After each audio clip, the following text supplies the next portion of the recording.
Morning, I'd like to call this work session of the Southampton Town Board to order on this second day of November 2023. Please rise and join me for the Pledge of Allegiance. I pledge allegiance to the flag of the United States of America and to the republic for which it stands, one nation, under God, indivisible, with liberty and justice for all. Please be seated. Madam Clerk, would you please call the roll? Certainly. Supervisor Schneiderman, I'm here. Councilwoman McNamara, Here. Councilman Martell, Here. Councilman Bouvier, Here. Councilman Scavone. Present. Just one time before the end of the year, we all say the I same. already did. That happened 2 months ago. We don't need a. We did? Yeah, We had I one did. where I you turned were around and unanimous? said here, right, Yeah, right. We tend to vote But unanimously. it should be so noticed that Everything else is usually unanimous. in the minutes, we are all in fact present. Correct. Yes. It doesn't say here, it says present. Yeah, I think you got me So I wrong, though. say, for the informal meetings, like work sessions, I say here. For the formal ones, I say Right. present. But- At least Really bugs it. I know. that's my custom anyway. All right, so regardless, we have the whole board here, and so we have more than a quorum. And we'll begin our work session agenda. The first item is guest housing at Golf at Bridge. Before we get started on this item, I believe Councilwoman McNamara wanted to recuse herself. I did, in light of the fact that I've publicly stated that the principal owner of this golf course funded mailers attacking my character in an effort to influence the current election. I don't believe my comments on this matter would be perceived as impartial despite my objectivity, and for that reason, I will recuse myself. Okay, thank you, Councilwoman McNamara. All right, so we will begin, and Janice Shearer is here, and we have others here too. Claire Shea is here. Good morning. I invited Claire Shea, Assistant Planning Director, and Jake Watkins is here on behalf of Golf Bridge, or the Bridge, to present to you what they're requesting, and then we'll go through, sort of what we're Can you go talking through the, about. like, before we even get into the details of this? So, this is Golf at Bridge, golf course up in Bridgehampton, Noyak area. The zoning there is, it's not a PDD, but what, a quip site? It's the predecessor to PDD, which is called Quasi-Public Service Use District. QPSUD. And we call that QPSUD, QPSUD. All right. And that was repealed. There is no more QPSUD in the town. But So- golf courses were created using this planning tool back in the day. So that was actually repealed even before we repealed the PDD. They correct? were, they were repealed and replaced by the PDD, Ah. which then itself was not repealed, but just no longer accessible to people. So the QPSUD was truly repealed, gone. So what, were there provisions made for So- existing QPSUDs in terms of Not how the to modify them? way we would like them to be, not like the PDDs where we made allowances in there when you changed that. QPSUD, just the whole thing kind of went out the window, but there has to be some way to Treat an existing. treat it, and that we conferred with town attorney's office that the most logical way would be as a zoning amendment, because it is a zoning So then this in and of become itself. a pre-existing non-conforming use? What is the zoning category it sits in doesn't exist, or? That's a or good now becomes a question. commercial use It's, and a residential? it's not a pre-existing non-conforming use. It was permitted use in QPSUD, so I would not say it's pre-existing non-conforming, but we can follow that same, Well, if the zoning process. category changes, right, so if something was conforming at a time, let's say it's a commercial zone and a commercial use, and later a town puts it in a residential zone, it then does become a pre-existing non-conforming. The only reason I ask this question is I just want to figure out how we treat changes to a we would QPSUD. like to know that as And so well, just- and Just for we, guidance, so like I know with a non-conforming use, you can be modified up to, I think, 50% expansion of a non-conforming use. But are there parameters and guidelines for modifying a QPSUD? well, here it says, in the QPSUD approval, the zoning for this parcel, It says, any additional accessory residential density, which one may argue a guest house is that, exceeding the proposed 20-lot PRD. So it was a cluster plan, a subdivision Right. that they did. Yeah. And Jake can talk better to it than I, and Claire as well. And it says, shall be subject to future town code amendment recommended by the planning board and approved by the town board. So Okay. that is where we get So we our, actually have to create the it was mechanism. in there. Yeah, it says recommended and approved by the town board. Any additional density is subject to future town code amendment. That is a zoning code amendment, and that is why you have to elect to even consider it. Right. You have to say, okay, we want to consider it.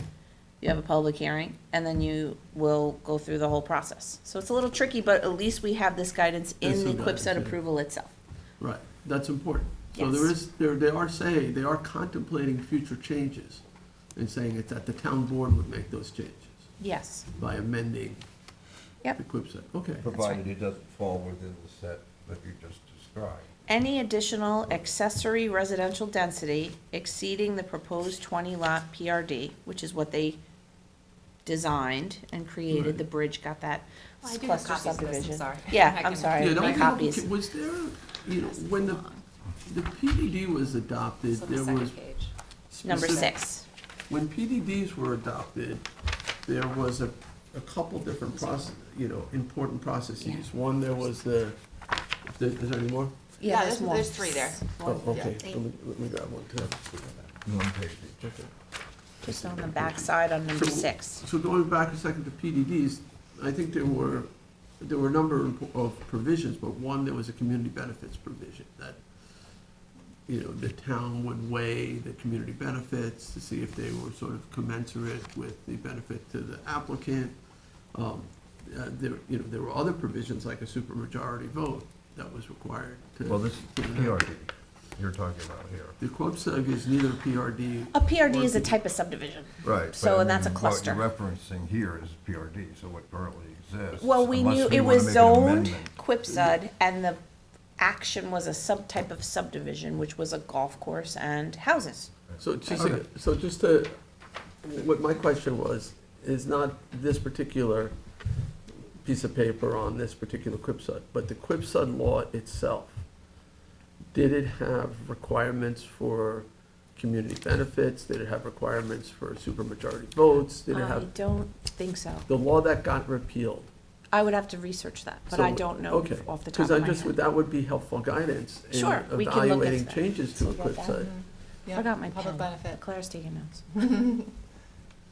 So that's fine. So maybe we can find out more from Jake Watkins here about what the bridge would like to do, what you're here today Right, to I ask just wanted about. to have that as terms of like context for how we analyze what they're about to present. And just so you know, we still have to do a whole report on this, so Okay. we will include that in there. Okay. And, Jake. thank you. My name is Jake Watkins. Do you want to Yeah, yeah. I'm with Roger Ferris and Partners. University's out here too. We, one of the questions that we had too has to do, Jake, with what you were talking about as well. I did one. From our understanding, Oh, you got one? Okay, thank you. Sorry. I didn't and, have and, one. and just a really brief history, in '97, the town board approved the rezoning of the bridge property to QuipSud. That was in '97. Resolution number 82 of 1997, resolution 797, 1997. And it was codified in Article 22 in the town zoning code. And it allowed the town board to create a QuipSud in order to authorize development on a planned basis for uses which, although desirous or necessary to the town, might require large amounts of land. So that's why the QuipSud was created, essentially. It's a precursor to what was eventually created in its place. Although the town board repealed Article 22 in 2001, all existing QuipSuds still remain, as far as we know. And the town official zoning map continues to list the bridge property as a QuipSud. So it's not a non-conforming, pre-existing non-conforming use. It is still recognized and still zoned as a QuipSud. The local law does not specifically limit the QuipSud uses, and we're just looking through everything. And the underlying findings in the resolution describe the application as rezoning to enable the following. This is what was defined in very broad strokes: an 18-hole private golf course, clubhouse, practice area, and related accessory uses to the facilities. And there were two kind of areas that were designated as part of the larger QuipSUD. There is the golf course, which is what we're talking about specifically, and the accessory golf uses that are specified for that. And then there is the residential individual lots that were created as well. But we're only talking about the golf course portion of this. And it's the term related accessory uses and facilities was neither defined nor limited. And so over the past 25 years since QuipSUD was adopted, the town has treated the allowance for related accessory uses and facilities as a sort of a flexible term, covering a variety of accessory uses customarily found on golf courses. So originally, those uses contemplated the clubhouse and the practice area. And under this flexible term, there have been additional uses brought into the clubhouse: the pro shop, the golf learning center, tennis courts and pavilions, staff housing units, restrooms, maintenance facilities, maintenance storage. So over time, the town has allowed additional accessory uses purely related to the golf course. In terms of the proposal and what the bridge is looking to do, for many years, the bridge has been developing plans to construct a limited quantity of accessory member rooms, which could be occupied by members and guests for temporary stays. So this is specifically talks to, Janice, your point of increased density. The idea is that these are just for members that would only be using, and their guests that would already be using the clubhouse, so there isn't necessarily an increased density. So member only. Yeah, And guests. And guests, just Yeah. like Right. a foursome is allowed guests. The present plan set forth in the site plans that you have, and there are a couple pages to them. The plan shows that the bridge is proposing to construct 9 cottages. And we have 3 different areas designated around the 277 9 plus separate acres. buildings or 9 units? 9 separate buildings, a total of 18 rooms. All within the designated golf course area. No new areas will be disturbed, and the project will remain within the approved clearing limits. The second page of this document shows an image. It's still in the works of what this can look like, but the idea is that they're small. They're 750 square feet each. Saw it. Each sort of cottage has 2 rooms associated with it, and then a small shared living space. When you say 2 rooms, are they adjoining rooms or are Yeah, they you can see the separate? last page sort of Yeah. has a preliminary Okay. plan for what it can look like. I did see So it. it has 3, each building has 3 units? Each building has 2 rooms. Oh, I see. Jack and Jill bed. 9 total units, each with 2 rooms, so it's a total of 18 rooms. So 3 clusters, 2 sites on each one, Yeah. or not total 9 plus the extra 2. That's Okay. right. And I think, I mean, in our mind, these clusters, the locations of them are flexible. This is still Total of how many, 18 units? 18 rooms, 18 rooms, how many? 9 buildings, About 13,500 square feet, closer to 9,000 square feet, plus or minus. that's 750 times Yeah. 18. But no, 750 for the 2 rooms, Is it just, Oh, for the 2 rooms. So say 22. say it again, how many buildings? 9 buildings. 9 buildings. Times 2. And each Rooms. I'm building gonna has do the math here with you. 9 buildings, 2 2 units rooms. per So building? it's 9 buildings times 750, 6,750. And that's just the rooms, and there's some additional coverage for the decks and everything potentially. 6,750 is each Is the building? total building area. Looks like it has a patio out the front. Have a I mean, patio out the front. Per or- per And this building. will be subject to IAs. and Each stuff building like is that. 750 square feet. Each building with Deep, 2 deep water units? recharge. Yeah, So it's like Right 300 there. square feet a building? Jay, check out the last Yeah, page it's of just that. 2 bedrooms with a common living room area. That's right, Right, that's so correct. it's yeah. small. It's small, it's discreet. Okay. Single story, So this is a building, it's got 2 units with That's a right. shared bathroom? No. No, 2 each separate bathroom, with a shared sort of living space in between. living space. And the design is to build it into the moraines on the property like you have here, or Yeah, they haven't and decided? no, this is the design. It has a flat roof, a green roof. It's maintaining the sustainable kind of guidelines set up by the bridge, from the onset, rain gardens, you know,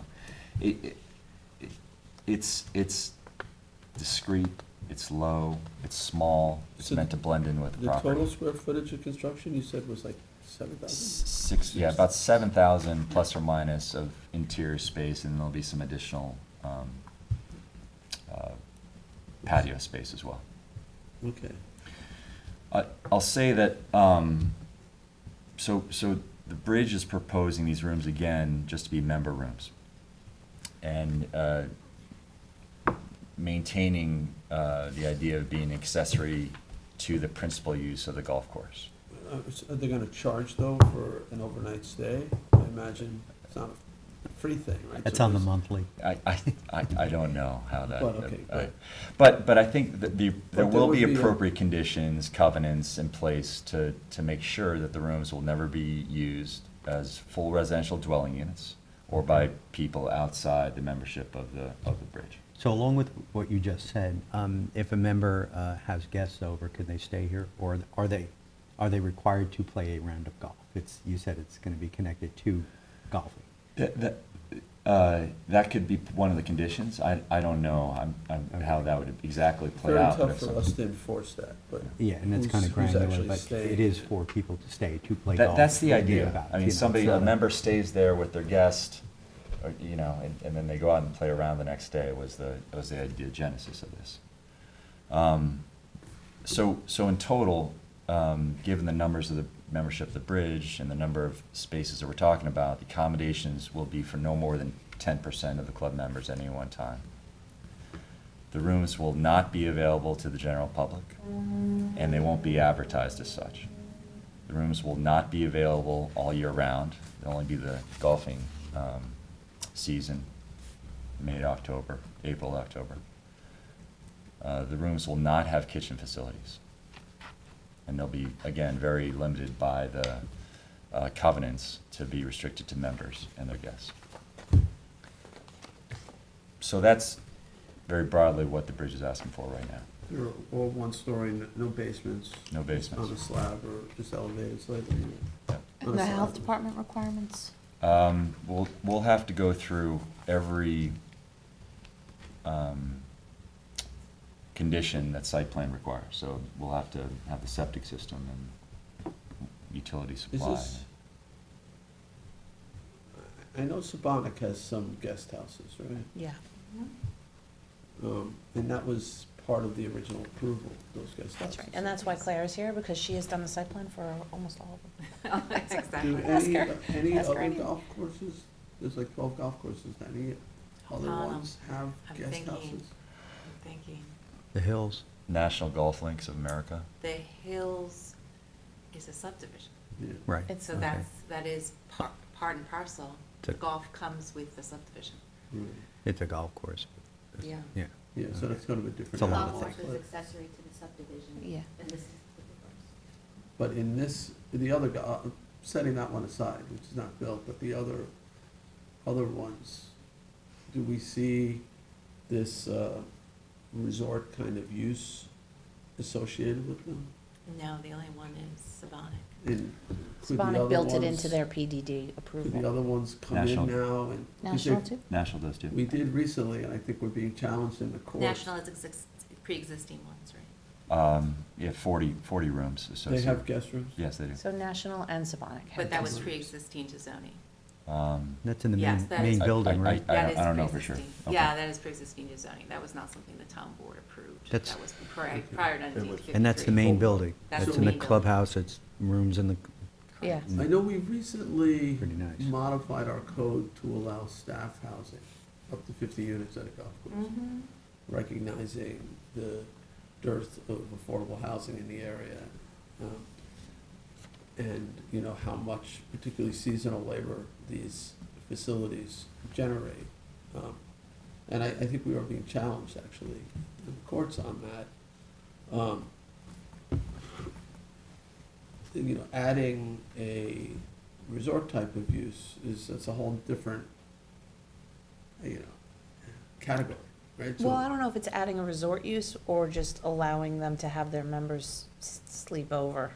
so they can get to the tea Right, earlier. right. So it's I not a don't resort know, in the as sense he said, that it's not commercially kitchen. available, no Right. kitchen. Right. Right. Well, these individuals, if they weren't here, would have to stay at somebody's house or rent a hotel room, right, Yes. to stay up. And they So- probably do. You probably do, but Mm, there's just like not a lot of hotel capacity either. Mhm. So, And this is not a huge number of Can- units can- compared to membership. so Right, then can 10%. I ask, because, I've been through this with the Pine Barrens and the hills and things like that. This is in an aquifer area. This is a high point in a important aquifer area. And, in these areas, we tend to not, we're pretty restrictive in terms of clearing. So are they allowed any additional clearing beyond this under our code? I see there's some conservation easement areas, but you would take some natural areas and you'd be adding impervious surfaces to them.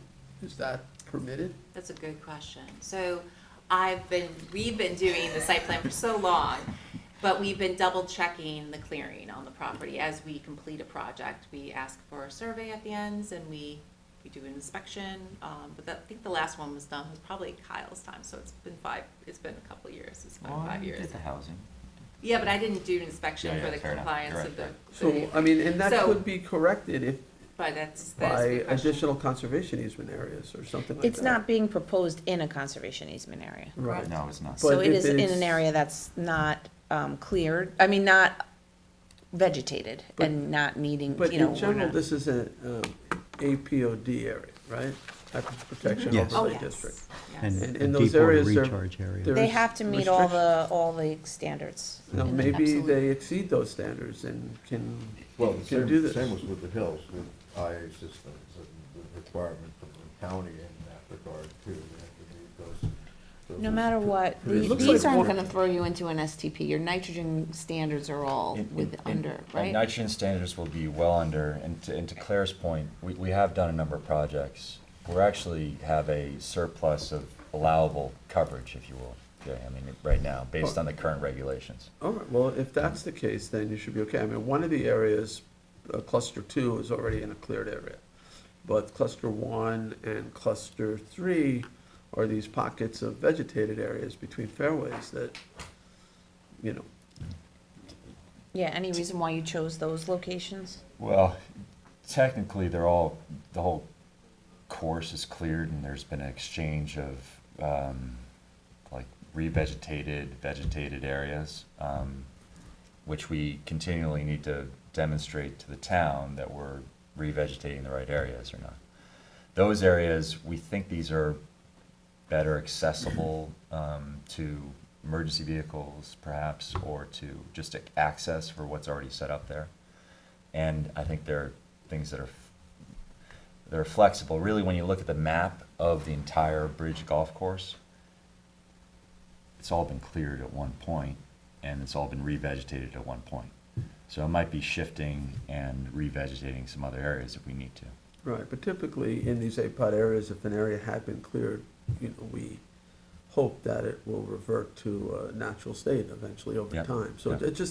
it's really, I think you have to treat this in light of the APOD Agreed. regulations and figure out if you're allowed any additional clearing. And if not, maybe there could be a, conservation area put on another piece of developable land here that could be a trade-off. And You know, we can I demonstrate. know the- there's a number of undeveloped lots all around here, and the town has acquired a number of them. But, We can definitely demonstrate the amount of clearing we have and that we're under the regulated clearing area, even without revegetation, which we still do for all these projects anyway. okay, So where are we in this app? We're in the, application? him requesting to be in front of you, asking this. consider? And then the next step is whether or not you even want to consider it. And then if you do. does this require a supermajority vote or a 3-person vote? 3, and then you would say whether or not you elect to consider it, and then we schedule a public hearing. And then we, do our staff report and you make a decision. Can I, ask the question, what's in it for the town? Like, normally with a PDD, that's a fair question. Like, why, yes, we can obviously see how this would benefit Golf at Bridge, there's no Yeah. question about it. What's in it for us? Why should we, maybe higher property taxes, but, are you offering anything that, as a community benefit? So there are several benefits that the bridge already considers as part of their typical annual use. Three groups in particular that they have annual golf outings and benefits for: Bridgehampton Child Care Center, Bridgehampton Historical Society, Pearson High School. And those range from golf outings 2 times a year to annual fundraising events costing $50,000 to $100,000, all comped, facilities, rounds of golf, beverage, food. Group for the East End is another one. And then there are probably in upwards over the last 3 years, some 40, 45 rounds that the golf has donated to varying groups in the area as well. And that's certainly something that I know that the bridge is going to continue to. You're not answering my question. I So get that. What you're saying is. Additional You're benefits. saying that this is what we currently do, which is great, which is terrific. The PDD law was very specific. And this wasn't a PDD, but the PDD law, which no longer exists, we had to weigh that benefit to the community versus the benefit to the applicant. This predated, this is the precursor to the PDD, which also no longer exists.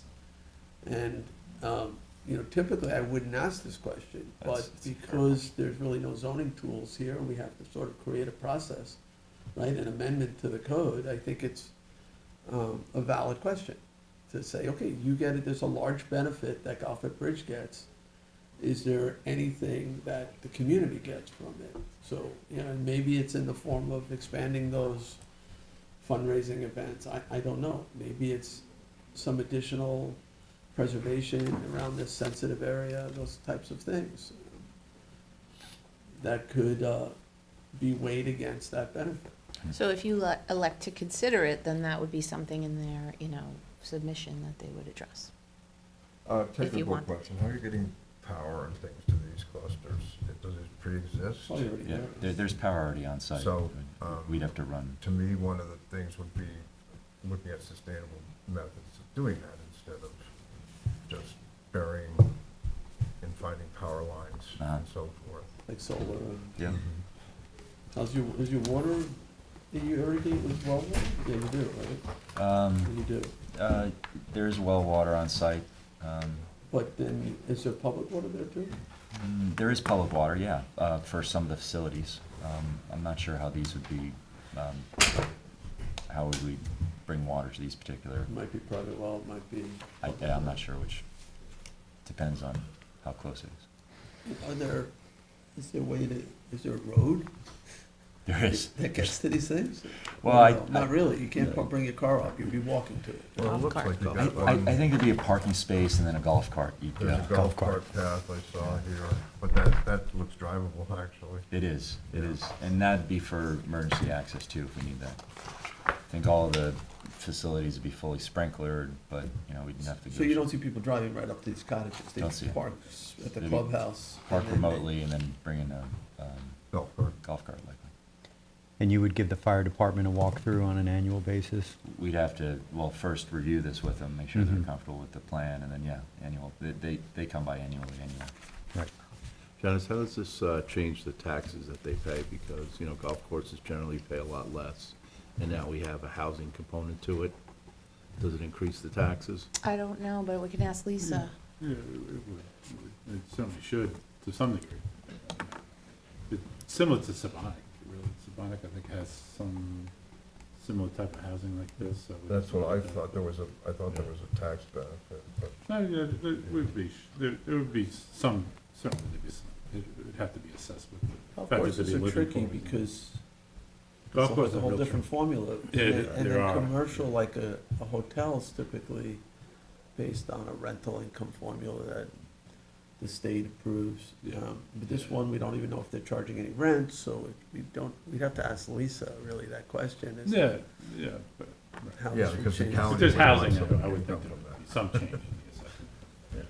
Yeah, there'll be some Typical change. golf course analysis is on almost like a per round basis, which is kind of, it's challenging for properties that we have here in this town. You know, Bridge and Shinnecock and Savannah, those are not, those are very high-end properties, but, Yeah, the money's sort of in the membership, so, yeah. but they do pay yearly as well, so. yeah. I don't know if they pay a per round cost. No, but that's kind of how they, I don't know. I know the town of Riverhead Find has out. has challenged it on the traditional links course out there. It's kind of similar to the courses that we have, down here. And, it's a So, continuing battle. Do we, I've been in Savonic ones, I don't remember how many units they had, and if they had any cooking facilities, or No, they don't They don't have have cooking cooking, but they facilities. have, And like- they're not all built yet, so we've been doing them in pieces. I think maybe 10 are built. They might be entitled to 15, something to that effect. 15, a total of 60 rooms, I think, they're allowed. With Yeah, the units might be up to, 15 units. that 60 makes rooms. sense, Yeah. that maybe there's 4 20 per and then unit. 3 per unit, yeah. Mhm. Was there a cap on the number of memberships they could sell as a part of the approval? It's a good I'm question. not aware of that, but we can look into it. Oh, We yeah. foiled the file and there was like 9 boxes of information that we do not have time to review every bit of it, but if No, we, just- now I that we guess I'm understand the wondering if pertinent adding questions. these Right. Residential We can- units then open up membership to people who maybe, don't have a home in the area, but would fly in, stay at the golf course, play a few days, leave. and, As a supplement to the income to the golf course, you mean? Right, so that, are they adding memberships to coincide with these 18 units? Well, the question is, does that bother you? Like, what yeah, difference does I that don't make? know why And that's their that- business 18 model. I rooms, mean, right. play a Well, very in expensive that skins kind of game, range. Yeah. bring in Normally- guys for a couple days. No, Normally, I believe these approvals came with limitations on members. There was a certain magnitude, of course, it's limited by how many people can play. You can only have 4 Yeah. people at a particular hole, right, so you have 18 holes, so. I don't think that, You they know, have that in most issue. golf courses, I think that if you sell too many memberships, it dilutes the value to the other members. I think they're all right there. I think they're, Jay, your Doesn't get that point, kind of play. the idea for these was to, again, augment or serve the existing membership. Existing membership, not to create new It members. was, I mean, and Yeah. 18 rooms, 9 buildings isn't, it's not a huge number to really increase enrollment in the facility. But Especially without cooking facilities, and it's really not a hotel room in that sense. it's the clubhouse is the draw. The clubhouse is the determining factor for the number of members, number of lockers, that sort of thing. These would just be a I benefit to have this to though, existing. I'm trying to be fair in my Yeah, analysis here. fair, and yeah. If you provide overnight lodging for members, you Yeah. add value to a membership. And it's not cheap to be a member of this place, and, that membership fee, is going to perhaps adjust to the additional amenities that get provided. So there are substantial benefits that accrue to the golf course. So then the question then becomes, again, Yeah, what's in it for the I community? understand. And I think if I'm going to consider this, and I'd like to consider it, is I'd like to hear what the community at large gains from allowing this modification, because we're not obligated to allow the modification. We Yeah, I can leave understand. things just the way they are. I understand. And I didn't mean that, the list I was giving, I think it was more of a, you're right, it's what the existing, facilities are doing for the community as a whole. Yeah. I think there's a history I'm of not that. questioning that. I see it as an Golf is a increase good to your, outcome. an amenity, but the question is fair, in Yeah, that, I agree. I'm kind of curious, you don't have to answer this, but what's driving this? What's the reason behind why the golf club wants to do this? Is this something that's come from its membership, or is that a fair question to ask? Sure. I think it's fair, but I also think it's fairly self-evident that having lodging would be Well, I'd like to hear a it. positive thing for you. Well, like I said, I mean, the drive for this is really to augment and give an additional accessory to the existing members. Yeah. That makes sense to me, because this is not a great growth. It's certainly not helping the bottom line in that great respect. So, you know, this is something members helps with your membership, helps augment your membership. But in terms of land use is how you really should be looking at this, and, you know, and that is really the question, is whether or not you want them to have guest accommodations as an accessory to the golf course. In your analysis, does this alleviate in any way the housing situation that we see in the Noyak, Sag Harbor, Bridgehampton area? In the summertime, it's, you know, in season, you know, it's really pretty packed. The folks that use this course, I believe, are in other places, and I'm not sure what those places That's a are. good They're probably in question. homes or Yeah. hotels or whatnot. I don't have that now. I Okay. don't know. That's a good question. So where do we go from here? So we would write you a recommendation, you will decide whether or not you want to consider it. In that consideration, then there would be a formal application made, and So, we schedule a public hearing. I'd be happy to consider it, because I think it's fairly low impact, but I would want to know make sure that it's allowable under clearing perspective. I would like to know, have a better understanding of the original Quipsud law, and if there was a balancing act that was supposed to be performed in that law, which I suspect there probably was. And so I would like to see something here in this application that is, works in the community's benefit. Whatever might be offered, whether it's additional fundraising, whether it's additional preserved land, conservation easements, things like that, that would say, okay, if we do this, it's offset by something else, less development in another area. Okay. That, to me. And So Janice, what kind of precedent does this set for the next 9 units that they might want, or? Good question. Well, they are limited to clearing restrictions, as you mentioned. We don't know what and that is yet, It so. just, you know, the door was left open in the original Quipsud that said anything exceeding is subject to future town code amendment approved by you. So So you could could we put a shut limit the- on that. You could put a Could we cap. shut the door after this? You can if you Make want. that the cap. You certainly can. Well, we can't tie other town boards. But I think it's a very good question, Rick, because there's a lot of other spots you could have picked, and you can, instead of, 18 units, it could have been 180 units. I think we could tie other town boards in that respect, if they want to make a change to that. I think easing into something is a lot better than going full blast. And this is a pathway to that, so. How many acres is this whole property? 500. Yeah, the whole entire property is 500 plus. I think the golf course specifically is 270 in that kind of range. So you're talking about 516. a lot of acreage. 281 out I'm of not sure 560. that I would support saying that It's big. you can never come back for any other modifications. You could do the same thing. Any additional accessory would to go require through future the town board process. approval, you know, So you which just- you yeah, could say the you same Say, put the thing. limit and then. Yeah. Or say, you know, a compelling public benefit has to be provided to exceed this number, or, you know, you can You can. craft it to say what you get want. creative here. Right, I think the future board can analyze that. Yeah. Yeah, you could, I wouldn't want to have the golf course have to waive their right to modifications in the future, because we don't know what the future holds, so. You can put a limit on today and then just not have any other further language, and then you can, if they want to try to expand it 20 years from now, they can come in and try to expand it then. Exactly my point. Right.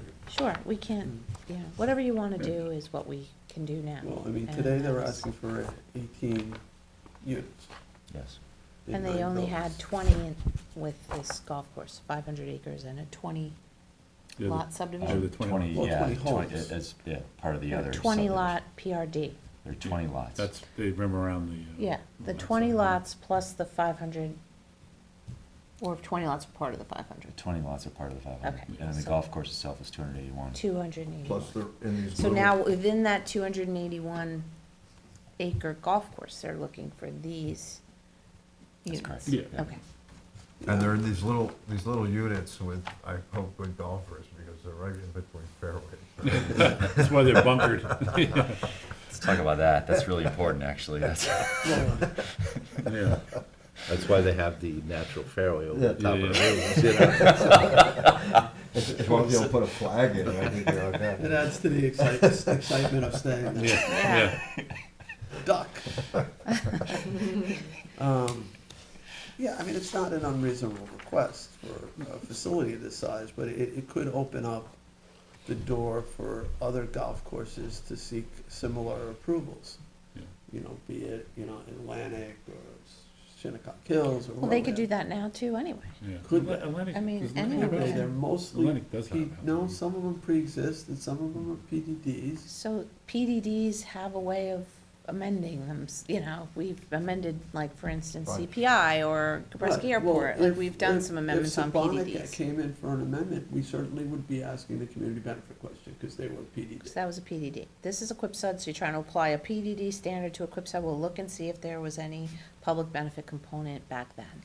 Right, But the idea was that it was, it was a use, golf courses were a public use that people wanted back then. People want, instead of the residential density of 500 acres, they wanted a golf course. So don't forget that part. It was considered a good thing. And it's not necessarily a precedent set from one golf course to another, I find them unique.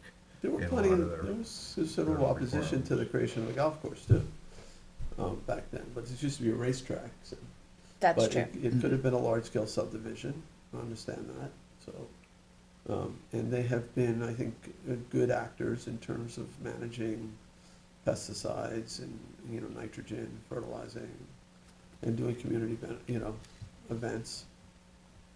Compared to the racetrack, it's a much lower impact. Mhm. A lot less noisy. Even the resurgence in the 80s, that when the racetrack was very loud. Fuel Yeah. tanks. Mhm. Yeah. It's kind of a lawless area Yeah. as a kid. We used to drive cars in the woods, how long ago that was fun to do. All right, so No racetracks. we need to wrap up, so, Okay. is there a decision we need to make today? No. Whether- We No. will We've have been a presented- resolution on if you're willing to Elected to sponsor it, and consider. then you would have to have your colleagues here on the board consider it. I think before I introduce a resolution to consider, I would like to hear if if there are any proposed benefits that, additional benefits to it, to the yeah. community. So we'll start our staff report, and then Jake Because here will in give my us. mind, although it's yeah. not a PDD, in my mind, I'm sort of treating it like a PDD, because that's the next closest thing I would have. Understood. Since the QuipSA doesn't exist anymore, I would like to see what the QuipSA is, but Yeah. a lot of these things the QuipSA was replaced by the PDD. And then the PDD was eliminated, but not it still existed for those that were approved under the PDD. So to me, that provides some framework for analyzing it. So Okay, I'd like to, if I'm legally able to weigh community benefits, I'd like to do that. So- great, that sounds good. Yeah, I mean, just to see the laws in terms of historical, how it evolved, from one to the other, so that we're not missing something here. I think that's part of what you guys are gonna be doing anyway. Sure, we just like an applicant to be able to propose things before we start saying what it is or isn't, and Yeah. give them a chance to. Well, I know Say like what they would sometimes like when to we do. do like carriage houses and things like that, we make the person go out and extinguish development rights somewhere. Even if it's not on their own property, they're able to purchase credits, sanitary credits, density credits from other areas. So, those types of things to say, okay, we're going to, yes, we're getting these 18 units, but,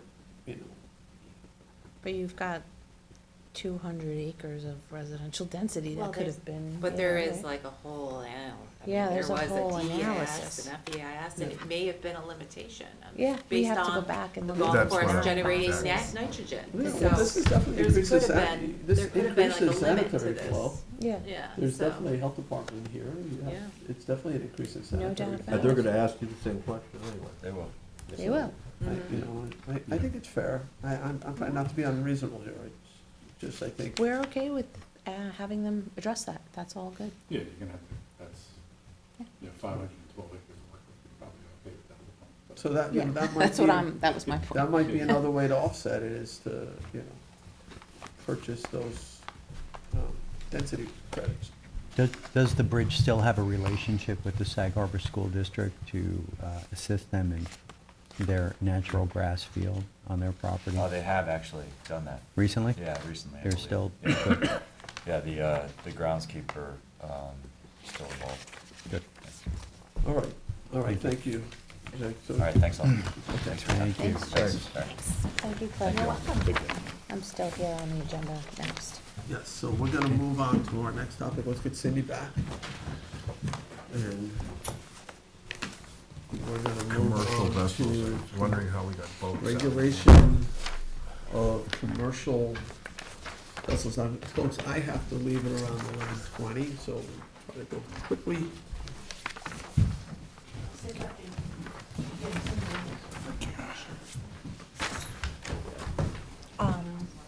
Okay, so this was an initiative requested by, Cindy, you wanna come back in? oh, sorry. How is that? Okay. Hey, Wayne. So, Councilman Scavone asked me to take a look at providing a definition in our code for a commercial vessel, and then looking at its operation in residential marinas. Commercial vessels, we looked, into like New York State law. Commercial vessels are, boats for hire, where they're sort of like party boats, fishing charters, recreational boats. And they are allowed in RWB, where we would like them to be. And then the question is, in the business use category, so this copy I just gave you is the use chart for residential zones. And if you look, it goes 1 through 10, D, business uses. So these are all the business uses that are allowed in a residential zone, ending with number 10 for solar. You see number 9, by the way, batteries are almost all X, by the way, in residential zones. But 11, we would potentially add operation of commercial or public vessels, except for, sometimes you get these little fishing stations or little sailing sunfish boats that would be excluded from this. But the reason this, is that these commercial residential marinas that are existing in residential zones, they are permitted. But, and I have a map of all of them here, because you may remember we did a little exercise when Mike was here. We were looking to do like marina zoning and things like that, so we did look at this. And so we have these maps, and you can see they're really pretty small for operating commercial vessels in them.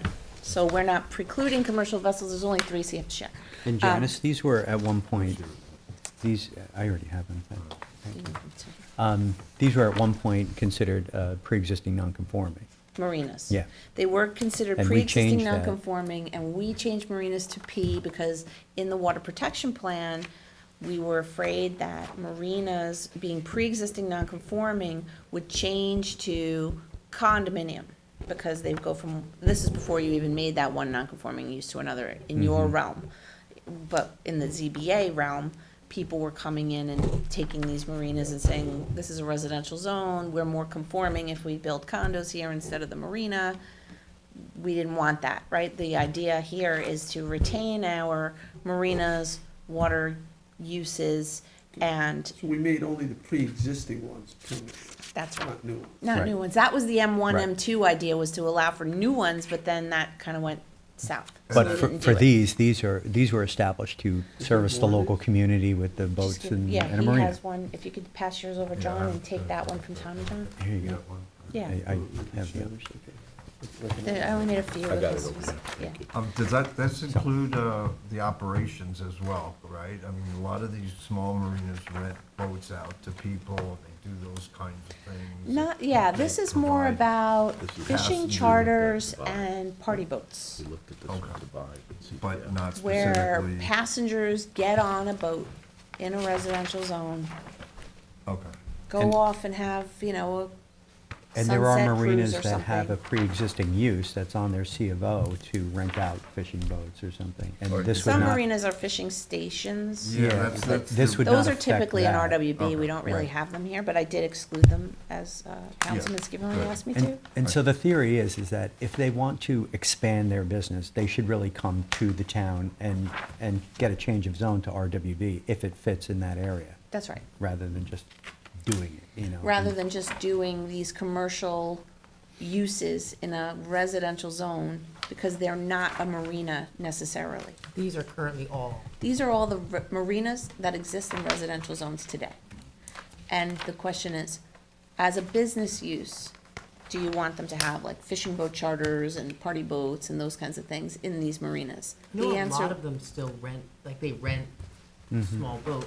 that would Yeah, not that's what we were be, just talking about. we They can could still fix do this that. any way you want. Okay. But the idea was not to stop that, because that's a marina use, Yeah. like some marinas even lease boats, and you can They have get a whole boat programs, on your and then you own, go and in and out that's of fine. We're talking municipalities, about too. like a large vessel that comes and picks up passengers to either go out on charter fishing or to Do a go on a sunset party cruise boot. or- Yeah, those would not be allowed in residential zones. Those are still allowed in RWB. That's like a normal part of an RWB marina. That would be And that fine. would cover the intermunicipal, like, there are some, like, areas in Brookhaven where they rent boats to people, but the people can actually take that boat and overnight it in a participating marina. That's not That's a all commercial vessel. I'm talking like Just a, want to be sure that there's. Boat So are we where gonna put lots like of a people size, get on are we it. gonna put like a size restriction in? you can. It says any boat of any size for which direct or indirect compensation is received. That's the state definition of a commercial vessel. And so and then I added party fishing boats, sunset booze cruise, and other recreational offerings for hire shall be considered to be a business use. In other words, you're operating a business in a residential zone. And yes, a marina is a business, but this is an adjunct to that. That's not of the norm that we've ever Well, I know really had. because there's been issues, I know in some of the areas that I'm a liaison to with these small marinas in a residential area, and it does become an issue with when you have the normal vehicle traffic for the boat owners or people coming to rent boats that are in slips there is one thing, but when people start lining the streets to get onto vessels and boats and go out for the day, and That's they're yeah. not boat owners and they're not, you know. Right. And they're that's not what this would attached to that. Right, can these release- marinas weren't necessarily designed for No, that. no, and It's- I get that, and Yeah. that totally makes So you're sense. trying to And we create support a- these marinas and Yes. people's access to the resource. So you're trying to create a difference between a residential marina and a commercial marina, basically. They're Because a commercial. commercial marina, you have commercial fishermen, who are going out there making their living off these boats, and you're gonna have party boats that go out, you're gonna have charter boats. And yeah, those you expect at commercial marinas. At these But they also resi- provide gas. At to other- RWB zone These marinas. residential marinas are, in general, homeowners keep their boats. Not everybody has waterfront property, they need a place to keep their boat. They are fundamentally different, but I'm not sure all of these marinas that are now in residential zones are all the same. Some may, like Strong's is, almost commercial marina. They're a commercial operation in a residential zone, and marinas are permitted now. Yeah, So this- they're not a pre-existing non-conforming use, they're permitted, yes, no problem. You The know, I- question is the type of vessel Vessel, that is right. appearing at these marinas, which requires deep water, which requires people parking on the street, which requires lots of passengers to get on it, is more appropriate in RWB than it is in these marinas. And that's all we're saying here. What That's about- restricted to where It's a car business traffic and use people are- that is not allowed in these residential zones, if you want to adopt it this way. And we would just be clarifying that. What, Just, that's it. It can happen in the town, RWB, and if a And you can marina. change to RWB. Right. And we would And if a Probably marina say it wants wasn't that, spot zoning, because most times RWB makes Like, sense well, on the Like, water. if there's an active restaurant at one of these, or, I don't know if there are. is it on a vessel? This is just about commercial vessels. I know, but Well, I'm just but saying that it sometimes they sort of del- makes they it more deliver. commercial in use, or do But any you're, of these have? this has nothing to do with commercial marina. We're not saying that at all. No, but if one of them is zone residential, but they're functioning more as a commercial marina.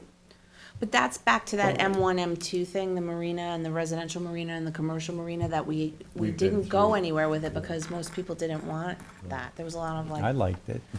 we could bring it back Okay. and then we could talk about commercial Right. versus residential style marina, which Southold does, and you have, these things are allowed in a residential marina and these things are allowed in a commercial marina. And But this is, absent this is that- specific to a vessel coming in and out of a residential marina. A marina Yes. that, This has whose to do with the underlying, type of boat. underlying zoning is residential. Yes. R10, R20, R30.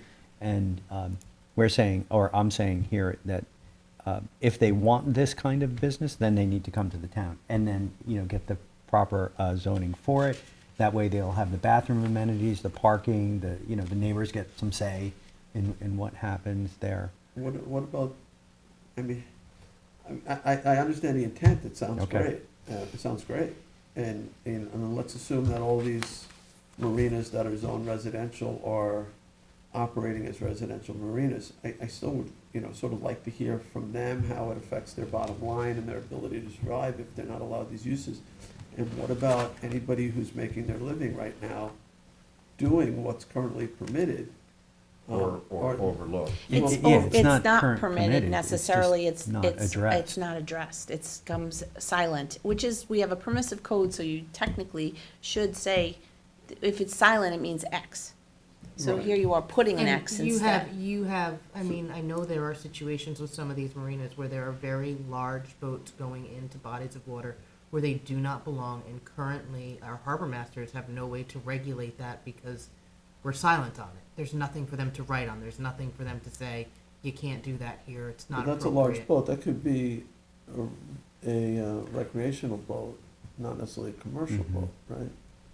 It It's just a could, large but, boat. it could, but for the most part, the large boats that are coming into these are not are not owned by somebody docking it there. No, they're like the big party boats Yeah. that come from the west. This basically precludes that from happening here at these 18 different marinas. And tell me, John, that's been a problem?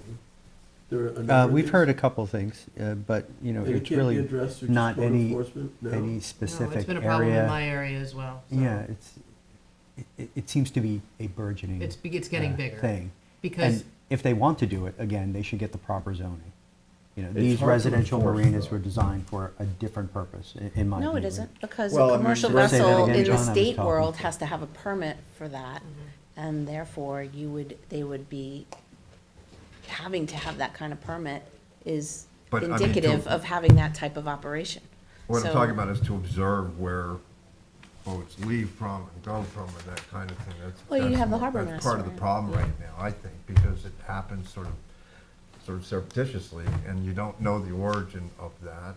And then your bay constable's gonna have to find the origin of that boat number, and, so there's an overhead here. I don't think it's much, but I support this, because we've heard this from a lot of our. you don't have enough parking on This is site. existing, or this is what's proposed? You see number 11 as underlined, I'm sorry, the X's aren't underlined, but the number 11 is underlined. So number 11 doesn't currently exist? No, it does not, and And all you- those X's would have underlines. So basically, it would be prohibited in all residential areas. That's right. And we're just concerned with As parking proposed and- by, Mhm. right? And you could Parking in debate the that. way. In residential areas. It's still allowed in the town in RWB. Because most of the ones I know, say by Spellman's I don't think has any party boats, but I know Hamtiki and some of those other ones come out of, real marinas. They're not Right. coming out of residential Right. marinas. Right, and so then that's where they As should they stay, should. and Right. that's where they belong. Would And it this be- is memorializing that. Would it be, and I'm not trying to be difficult here, but would it be better to have it SE and have standards that if they can show that the marina is more commercial in nature, then the planning board could allow it? Or something like But they that? would then just come and become RWB. Or, yeah, where it's allowed. they could ask for a zone change. That's what. Or when we could I would still go like back them to that do. marina zoning thing and try to retailer that to And make that's an sense. option that we have, but We just, that's a currently, more difficult path than going to a planning board and making your case that we're already a commercial operation and. They all Well, are. commercial in what They way? all are And that commercial matters. marinas. Right, But they are it's the commercial. commercial vessel appearing at the marina to pick people up Mm-hmm. and take them on a charter, or take them to a booze cruise, or take them to wherever they're going, and coming back to this small little commercial marina where people live right there, that's the problem. Right, and that marina makes money from that transaction. but they're yeah. Not Yeah. fiduciarily linked, and there's, It says direct or indirect compensation Yeah. is a commercial vessel, so, and that's the state's definition, so that's, we just take that, and then we just added to it saying party fishing boats, sunset booze cruise, and other recreational offerings for hire shall be considered to be a business use. Marinas, their primary business is to dock boats. Right, no, I get They're it. so not I'd in like to business, put this yeah. forward to a public hearing and, have the public weigh in on this. and- Yeah, I don't have any objection to that. Okay. I can get you yeah, I plenty of think people it's, to come from North we Sea. had this happen once before, right? We had a bunch of marinas. We were trying to do residential marina standards Yeah. and then commercial marina standards, which we Mhm. still I think had. started out of North Sea, correct? Yeah, but Yeah. they were Because not happy They with weren't that. happy They did with it, not but I like that. think, that's another issue where they have, it's a very tight channel that is set up for, regular people to just dock their boats and come and get their boats, and there was bigger boats coming in, and there was more people, and they were parking out on the road, and it became dangerous for parking It's situations. revenue, it's an opportunity of Yeah. revenue. and- This, Yeah. just to be clear, wouldn't necessarily negate a larger boat being docked there. It's the No, commercial yes, but what I'm part of saying is it, those yeah. larger boats were coming in with a lot more people getting on Oh, them, then and that's different, yeah. Yeah, But if the boat was not owned by that marina, it was a deal to use a slip as a landing to put passengers on it, I could see where it can become complicated to enforce in that regard. So they have to be, the language has to be very straightforward. And we've talked about this before, and I think most marina owners are gonna come back and say, well, we do make money this way, and that's gonna be the point of contention. So Okay. Well, it'll be that's, interesting to hear. yeah. We've heard this. And, There's- and there are some that will come in and say, no, we don't want to be doing Don't this, want- and we yeah, don't want right. others doing, I mean, it just, There it's is a business- neighborhood There is a marina. business model now that's growing where people can purchase into like a boat or a group of boats, or like a membership. And boating club. You get a captain, That's fine. but that really just shouldn't preclude that. No. No, but they have arrangements with other marinas where they can put the slip in, but I don't think this is We effective. can tighten up the Yeah, definition because to not mean everybody what can you afford a want. boat, and so We people were are like looking at- factually Yeah. purchasing boats. I was looking at doing that with our marinas and opening a couple slots to a boating club where they actually train people how to drive the boats and do it Yeah. safely, and Yeah, they that's would rent not, them out. Like, it was like a, Well, these clubs actually, they provide a captain for you, but Yeah, you well- sort oh, of- the one that we Sometimes were they do, looking at, they sometimes- take you out and you have to do serious training. And they can do Like that. Silly Lily, I think, Yes, is a place so that that's, does that. that's the exact model we Yeah. were looking at. So this would also exempt lawfully existing fishing station boats and sailing schools. And that's kind of the predominant use, or commercial use, I mean, it's in not like- addition to the slips that we have. It's not like they don't make money on docking. Right. Dock fees are outrageous, so But if they you're also not making provide- money docking boats. If I you don't know what wanna you're have doing It's a- not wrong. just boats, though, charter. they provide gas Yes. to I like vehicles, this, feed, the and way all it is. the We'll rest work of on that this, and stuff. this is what I intend to put forward. I think okay, it'd be so good. so I can put it on Yeah. for, I think okay. so. Yeah, I- And the legislative we should have intent a is to public not hearing. have a large commercial boating use In in a residential Residential residential area. marina. Right. Okay, And there is still a path. They can apply for RWB, and, the board will consider it, and, we Okay. have our processes there. great. Okay. So my last one is another one from Councilman Scavone. Here you go. Oh, sorry. Have you heard of China?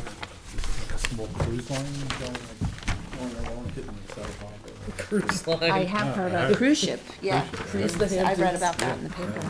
I read that too. Um, This is about just, was a good question that Councilman Scavone brought up to me, was that our zoning for transfer stations and community facilities are not consistent with, they're residentially zoned or zoned for open space when they're like transfer stations. Right. And so the question here, and this doesn't show all our holdings, this is, just This is those for places. municipal transportation? Yeah, municipal This is transfer private ones, yeah. stations and our municipal buildings. Well, this one that we're in right now is in the village, so that doesn't matter. But like, say, the transfer station in Hampton Bays, which we're thinking of putting that sewage treatment system on, the transfer station in West Hampton, the transfer station here in North Sea, the one in Sag Harbor, they're all zoned he was saying, why can't we just zone it like municipal?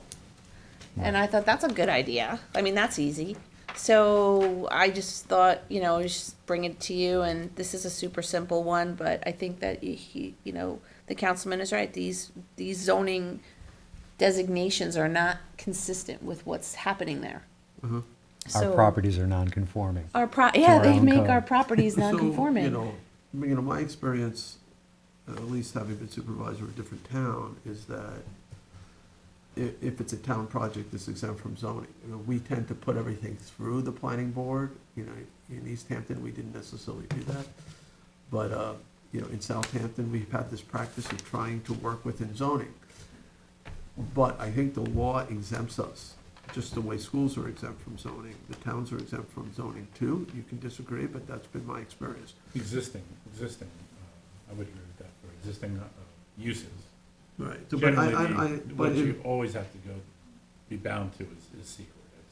yeah, of course, but we don't have to subject ourselves to the planning board.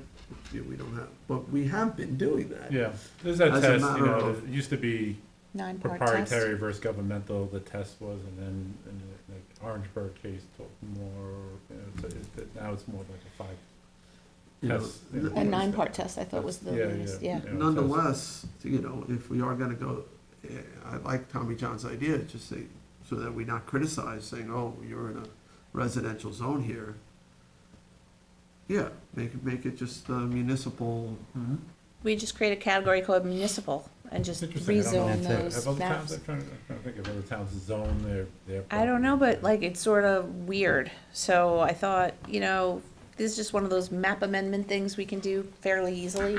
And that way What it's, happens if we have an applicant that wants to use part of these properties, say municipal, property transfer station, and we have to, it's almost a form of protection having that zoning in place, right? no, because you are the landlord. You don't have to Yeah, allow but any like a applicant to do solar anything. array or That something? sounds great, but in practice, it No, doesn't when always. the town owns the property, you have full control over it. But And we you do may go sometimes out to lease- bid, like you did with the North Sea landfill. The North Sea landfill Right, is but zoned open we space, also- which The makes no municipal sense. zoning be like the overlay, and then Yeah. if we were ever gonna use, like, I think what Councilman Bouvier is saying, if we were ever gonna use a municipal portion of some property for non-municipal purposes, like if we can lease it out for private purposes, maybe it would have to comply with the underlying current zoning, We can do, this is just one of those like anomaly things, we can talk about that. and This would say- make that easier. You could say in my view. municipal, for any municipal purpose that the town board deems Mhm. appropriate. No, I just think it needs Yeah. to be part of the, part of, you learn by having the problems, right? Yeah. And Sure. that's one problem that we faced a lot, is particularly in trying to lease properties for Yeah. particular uses, commercial, Yeah. sustainability. These days, and I that would kind say of solar, right? Yeah, Solar is something solar that arrays all are municipalities are thinking. I mean, doing, they're leasing. thing. Well, but it's not just that, No, it's no, I'm saying, but that's a good biochar and example. all the rest of it, so. Well, we can just call it muni and then we can work on the language Yeah, I to just allow asked for a that. baseline legal question because it is a broad zone change, right? We're adding in all these little pockets, and sometimes like one piece of property in a residential zone will now be zoned differently as municipal use. Do we have to do some kind of like review and secret? Do we Oh, have to yeah. go to the planning commission? Oh, yeah. Could they override it? Could it be seen as spot zoning because a little piece is now municipal? It's a zone change. Yeah, oh, yeah, no, we definitely would have to do secret, of course. You have to go through the process of a zone I change. mean, of We course, you have would, to make yeah, a you would be determination. remapping these parcels Be to GIS. be whatever you want to call that, to reflect the fact that they're municipal property, not residential. They're never gonna be residential. Nobody's ever gonna but we live on these also properties. we have mixed use The of transfer those stations and the properties. landfills and Like stuff. highway department, like municipal waste, What it's about- sort of a shared use and benefit. Just wanna make sure that there's no, What if we surplus the property? Within the municipality. Like, you know, what if we own the piece with, you know, Bel Air could have fallen in that category. Now it's gonna stay municipal. But that piece was purchased with the intent of reselling it.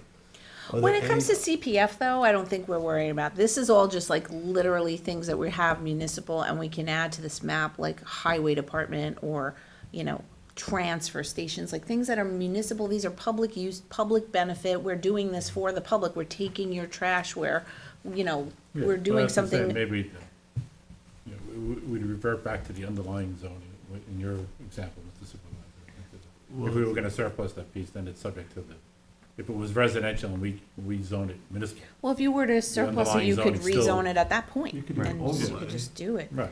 Well, this would be It, the overlay. it wasn't meant to be very complicated. No. Jim, is So, is whenever you think something alienation simple, it gets practices, very is that part of surplusing property?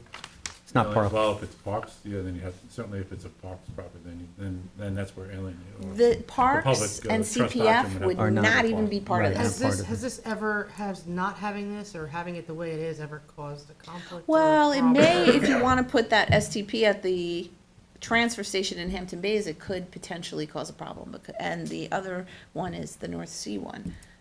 These are What deemed could open cause- space Can when we there's just municipal rename- can we transfer just rezone stations. those as like transfer station You properties? you can call them transfer stations instead of Janice, if OSC. we do this, we could use it as an STP, right? We could You could cite place- STP with Yeah, the at proper. transfer stations, which has been an objective so it of would be yours. easier if to it do meets those the things. geographic, Yes, geological. yes. Right, it would be easier do to those things. cite an STP at the Hampton Bays transfer station with this in place. With it zoned from either Municipal. called transfer or Right, municipal, whatever. whatever you wanna call it, Municipal use. and I'm just saying, instead of allow doing it. all of the properties, if we wanted to just start with the transfer state sites. Well, that's and- why we have on this map only 4. Yeah. There's only 4 that we're talking about. Oh, And really? you- I thought you were yeah. doing all of them. No, they're right here on this map I gave you. 1, 2, Yeah, that makes sense. 3, 4. There's 4 properties that we're discussing. 4 transfer stations. And I'm saying if you could put a municipal zoning category on them instead of what they're currently zoned for open space, but they're not operating as open space, No, they're, for some they're reason, literally I thought transfer you wanted to stations. zone everything that That's we what I thought own. too. Oh, I'm Yeah. sorry, Yeah. no. Well, I thought the map was, So No, s- I just thought that So was you just want to pointing take those the out. like we transfer were gonna- stations and zone them transfer stations? yes, Yeah, it's fine. Fine. great. I was gonna say, this wasn't supposed to be hard, this is so easy. I think we were making it way more complicated than it actually was. Never mind. As Gilda I'm like Radner alienating it and what? as Gilda Radner used to say. Okay, great. Thank you very much. Thanks. Yeah, Sure. I think that- Okay, I'll I'll be see right you back. next time. Thank All you. right, when you're here on Star Aquatics, I got like 10 minutes and then I have to leave. Well, we're all staying. So come, bring them in. And let's get this show on the road here.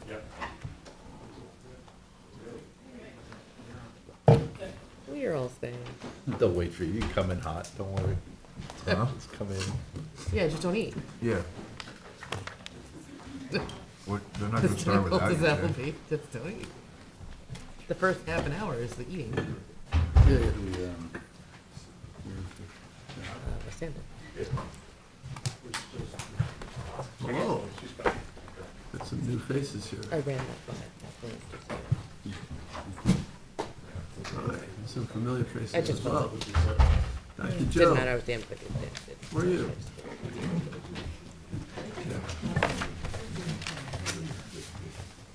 No. So, just give us one moment to get Just never- Councilman Scavone back. Folks, I'm gonna have to leave fairly early here, so I'm gonna hand the meeting over to my deputy, Frank Sapone. I have to be in West Hampton for something for Southampton Press. Yeah, okay, great. But I can stay for, well, not very long, about 5 minutes. We'll try and be as brief as we can. It's all great, thanks a lot. But I promised to watch the video of it, so I'll know exactly what got said, so. Why don't we get started in light of the fact that I have to leave? As everyone knows, we have set aside a piece of property out on, is it McGee? It used to be the IPHL site that we have reserved it for the future use of an indoor aquatic center through the Star Foundation. And I think we set the property aside for a 3-year period, and from 2020 at some point we'll probably have to extend that. We just wanted to sort of make sure things were moving along, and fundraising was moving along, planning was moving along. So I see we have Tim Rumpf from RS Designs, and Wayne is here, and Dr. Josephine DiVincenzi is here from Star Aquatic Center, and I see you brought a crew as well. So who's gonna lead this off? Start us off. Can I Yeah. sit here, or you want me to go to the podium? Why don't you go over to the podium, and forgive me if I speak out while you're speaking, or one of you are speaking. I'm used to being interrupted. So, thank you for giving me the opportunity to, once again, talk about one of my favorite subjects. It's near and dear to my heart. The mission of STAR, is, as you all know, is to enhance the overall wellness and water safety of our coastal community by building an indoor pool and fitness facility, our Star Aqua Center. And we've worked for many, many years to make this dream a reality. But the need is still unmet, and I might add, in this post-pandemic time that we live in, maybe the need has never been greater. I think we don't have to look very far to see how much stress and loneliness and anxiety are in our society. This center will be more than just teaching swimming. It'll be a place for people to come together. And so the work must go on. We want to give you, first of all, as our partners, a warm and sincere thank you for your attendance at events, at community breakfasts. I know you've openly expressed support for this project, and we count on that. In particular, you're dedicating a home for this site at the McGee Street property that you did, again, dedicate CPF funds to purchase. And that property, which, as an environmentalist, of an already disturbed site, in the location that it's in, adjacent to other commercial properties, with enough land, which other sites that we had contemplated didn't have, will enable us to do a great job in making this facility aesthetically and environmentally pleasing. I'm here today with other members of the board, Sean Crowley, Sue Rumpf, and Jill Rayner, and our support staff, Elin Rumpf, Tim Rumpf, and our attorney, Wayne Bruin. It's a wrong family affair here. It is a family affair, and this is a small community, and we are fortunate to have such families as that Rumpf family to be involved with so many beautiful things that have happened in this community. We've given you the package. You can see the pretty pictures. It represents a lot of work and that Tim has done and Tony Panzer have done, and our facility planning committee. Unfortunately, Terry, who chairs that, couldn't be here today, but they've struggled about making this facility big enough, but to accommodate the needs, but small enough to be as effective and efficient for a sustainable facility. We've included the renderings in your packet, but they're here if you have questions. I'm Sure. about to head out. When I just looked at the packet, it looks beautiful. So it would be an amazing facility to have here in the heart of our community.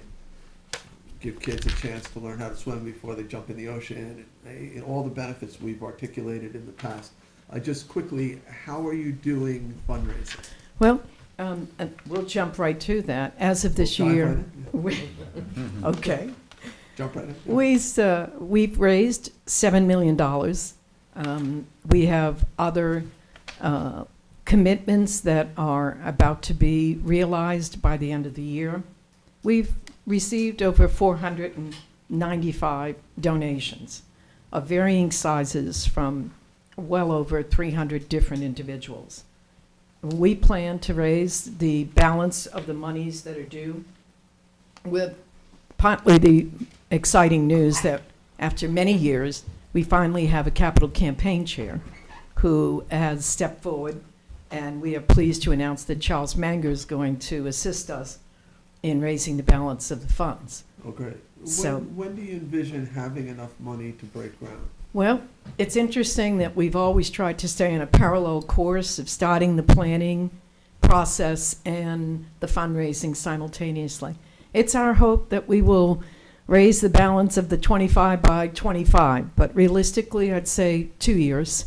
We now feel, with the changes that we've made in leadership and with the assistance of Mr. Manger, that we are ready, willing, and very able now, I think, to pursue the people that we've already identified, Jay. But as you know, Is that what you think is a $25 million project?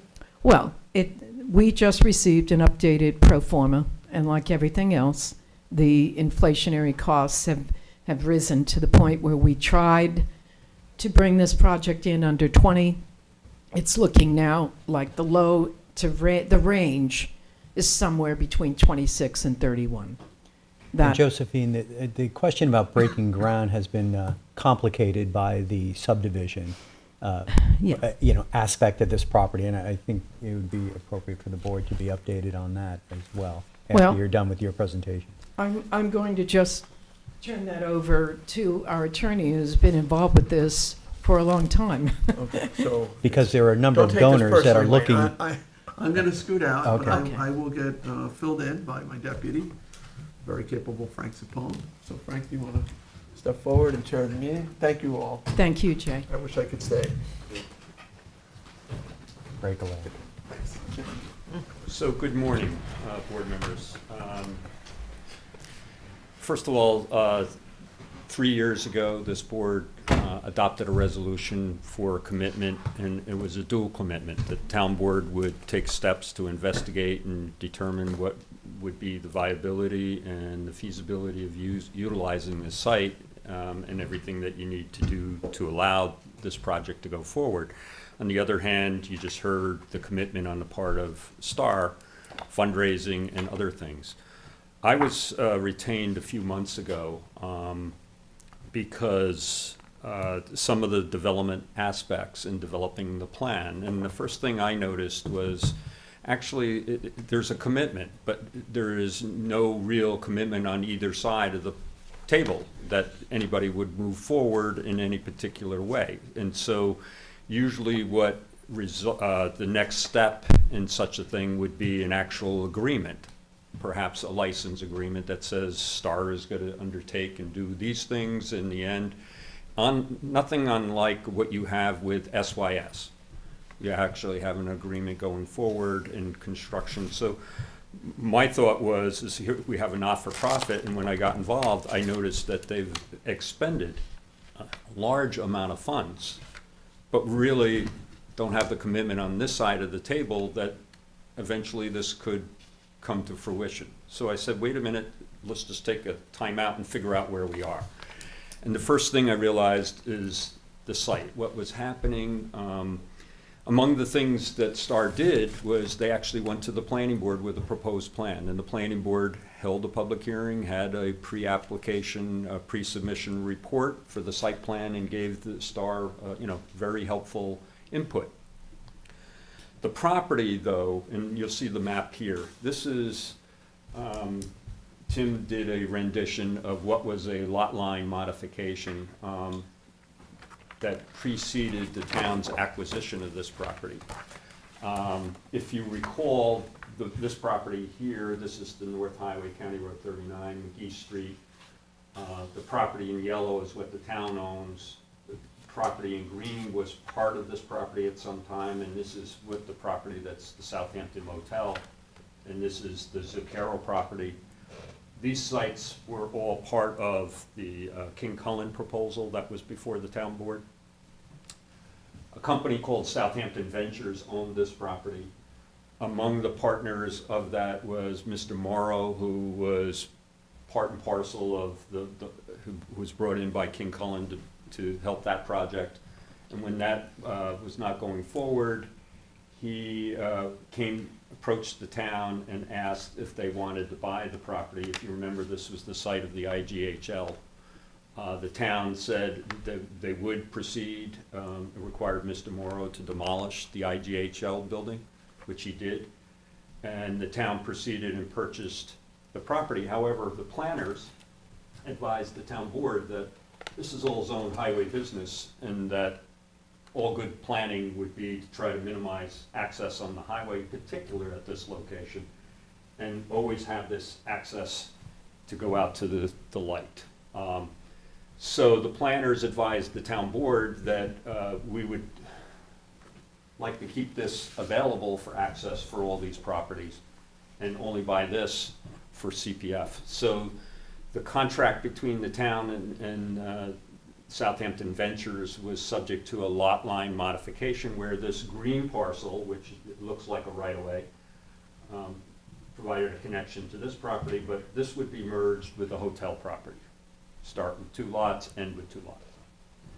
That transfer of property was approved, and nonetheless, before it was finalized with the health department and all the things that were needed, covenants, things of that sort with the planning board, the town and Southampton Ventures closed.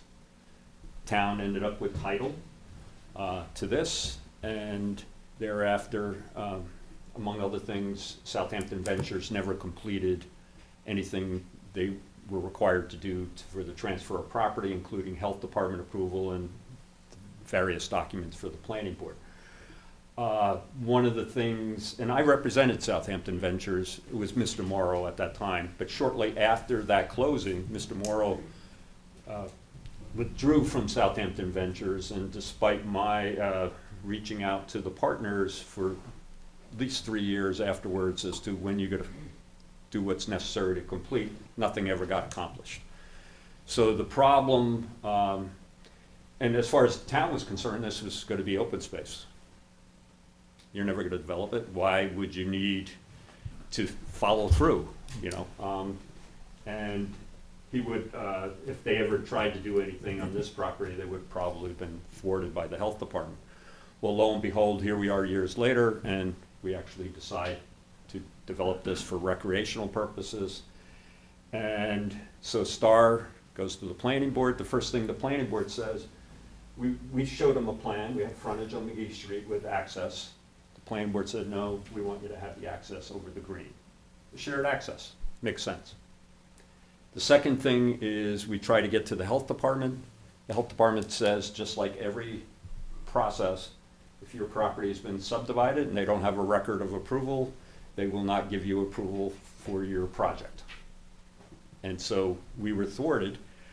And for several months, actually years now, we've been trying to reach out, and more so myself in the last few months, to reach out to the principals of Southampton Ventures. And actually, we're happy to say 2 days ago, the principal of Southampton Ventures actually signed the application for the health department approval. And I think Jay just signed that application today also. And so we're able to at least get that application in to get the lot line transfer approved. That would then enable them to review the application for this. But again, here we are making applications, spending a lot of money with surveyors, engineers, attorneys, and there's no formal agreement. And so all I'm suggesting is, one of the things we'd like is that resolution was a 3-year commitment, which expires soon, this month. And we'd like the town board to further that commitment. I believe we're in the same place, but also have some thought and direct the town attorneys. And I've already had a meeting and discussed the next step, which would be an agreement similar to SYS, but starting from square one to whatever is necessary to get the facility open, so we have some formality that actually allows us to be making these applications and doing this work on behalf of the town and so on. So that's one aspect, and but the other impediment we had also with this is, since this was always contemplated as open space, the planning board, no one, you know, they contemplated access for the commercial properties, but not this property. So technically, we also need an easement from them, and actually, we drafted that and with assistance from the town attorney's office, and we sent that to Southampton Ventures. We're waiting for that to occur. So that has actually been an impediment, but I think we're seeing some light at the end of the tunnel. But, so that's part of what's been transpiring over the last 3 years. So you can see there's been a lot of effort and a lot of money already spent by the not-for-profit. And I think that we have a good team now to get this done. And the fundraising, one of the other things I just want to point out, my experience, I just helped another not-for-profit in Riverhead, Beconic Hockey, who built a hockey rink in partnership with the town of Riverhead, which, if you're familiar with them, they're having their rink is in, they're finished, they're going to have their grand opening in a couple of weeks. Nice. So the town of Riverhead is very excited about that aspect. But my experience with that was, with the fundraising, you know, we have some nice pictures, but we need to know, the people need to know the project is closer to a reality. So things like a site plan approval from the town, planning board, having the commitment, the agreement, are things fundraisers are gonna say, wait a minute, this is more reality, I'm gonna commit to this and provide that fundraising. So Wayne, having a nebulous situation like this, a non-finalized subdivision, you think that would inhibit fundraising? I think partially because right now, you know, we have all we have is the resolution with a 3-year commitment, and we were done. So if I was given $1 million, I'm like, but you don't have any agreement. How do I know this is going to happen? So we need to get some more steps. I think it would help fundraising tremendously. This is my opinion, so. Unquestionably, Mr. Manger, who attended the planning meeting. You need to get up there, otherwise we can't record you. Thanks. I'll speak to that and tell you that Charles Manger basically told us until we got this resolved, he couldn't, in good conscience, go forward with end-of-year asks or doing any effort on our behalf. And I'm about to tell you some more great news, that we won this $500,000 grant from the New York State Regional Economic Development Committee, and we can't even take the money down from the grant without this being finalized. Right. We were told by them that we need this done, and we can't get the release, and this is a planning grant. So we would love to start drawing down that money, couldn't do that either. So clearly, and I'll say that our wonderful anchor donors stipulations require a building permit for the final transfer of those funds. So everything is contingent upon us getting this done. And we really would appreciate, and Jim met with us and the team met to try to move this forward. We've got to get this done by the end of the year, please. What is the grant stipulation, Josephine, as far as, what do you need for that, to realize that grant? Specific question? Well, one of the things, we give them a plan, and we actually, as per the planning board, you'll see it in the package, shows access over the Southampton Ventures. If you look at the first, the second page, you'll see the development, the access road actually extends onto that. And one of the stipulations was, please provide us with the instrument that shows you have the right to cross somebody else's property. And that's not in place at the Long moment. term, given any thought of making that a town road after it gets improved? I think the planning board designed it, that's why it's a 50-foot right-of-way. It Yeah. could become that. Yeah. It doesn't necessarily, because it's commercial property, and this is a typical thing where you have commercial property and there'll be cross-access and the Yeah. like.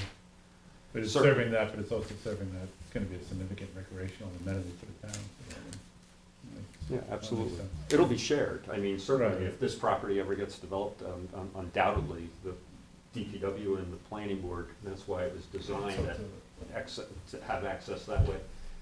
I think it would benefit this restaurant and the hotel that's there to have an access where people don't have to go out and make a left-hand turn, they can come out to the lake.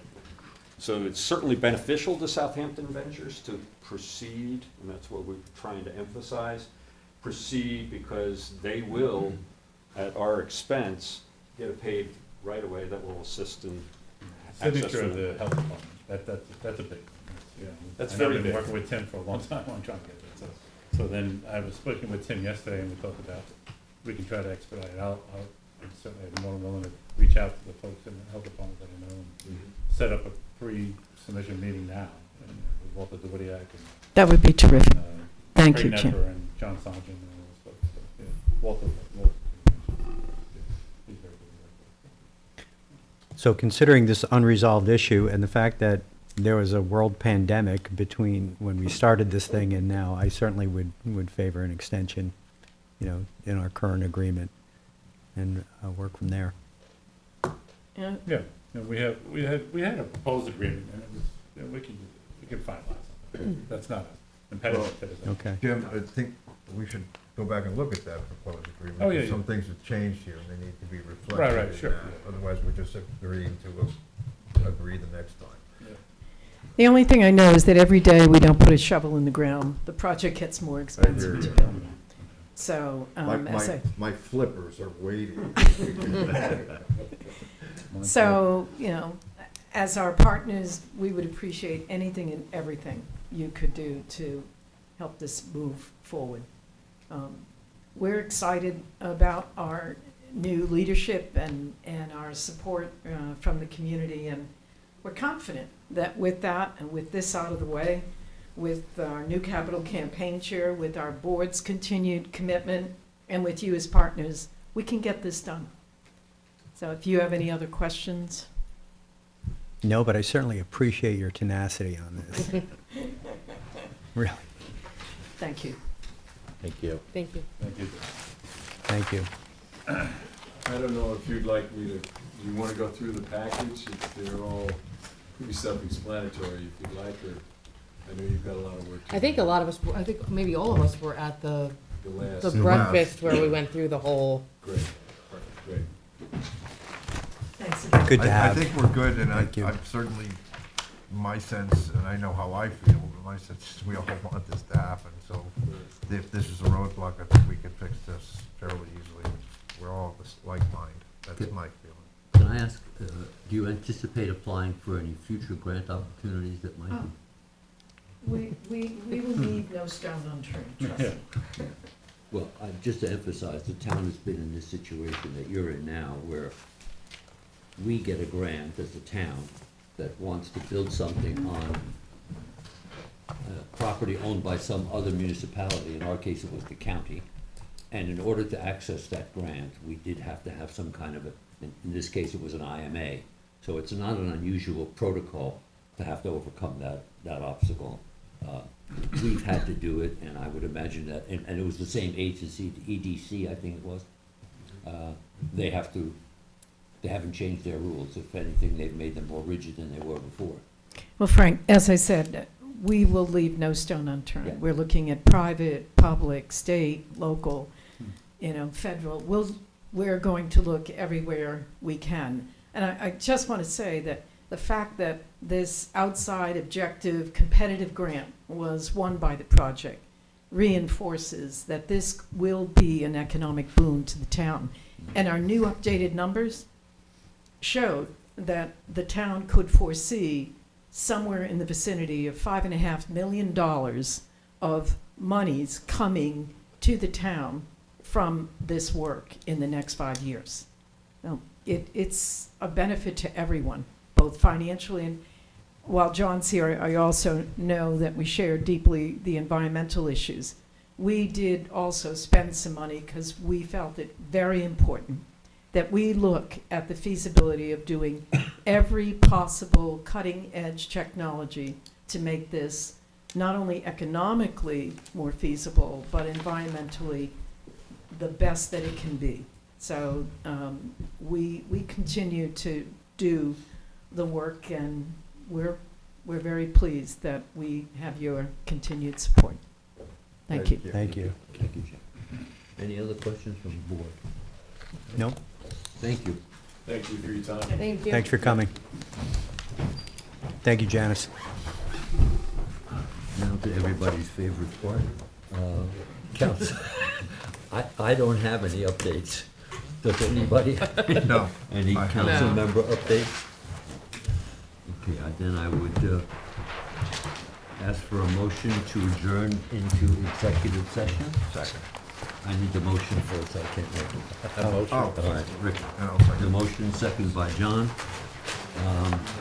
All in favor? Aye. Meeting adjourned until executive session at 12:30. 12:30. That's what it says on my list. So we have a break. We can go right in. I don't. Well, let me Yeah, just it's check if Sunday, we it's- have-